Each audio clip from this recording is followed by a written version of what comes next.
Hello. In Canberra's corridors of power, Most of my colleagues are now moving in a very strong direction. Liberals prepare for the latest battle It's important that we move towards net zero.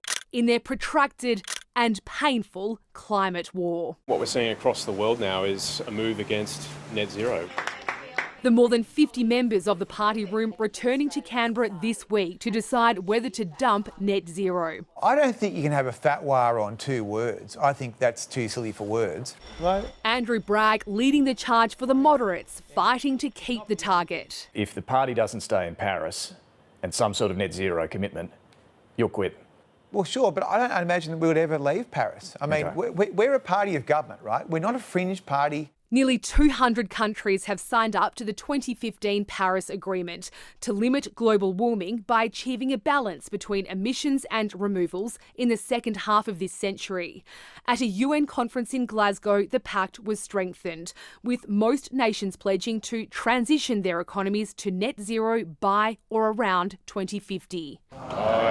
The Nationals last week unilaterally ditched net zero while sticking with the Paris Accord. Trying to pretend that you're not going to say 2 words is absolutely ridiculous. He is relaxed about the deadline. The world's top emitters are decades apart, while the US is withdrawing from Paris and its targets altogether. The man leading the party's policy review tight-lipped on the target, but brimming with ideas he says will bring down power prices. We need to make sure that we're sweating those coal assets and also that we can get more gas into the system much more quickly. In 10 years in government, they were never able to settle an energy policy. In a series of meetings this week, the Liberals will settle their climate policy before trying to reach a united position with the Nationals.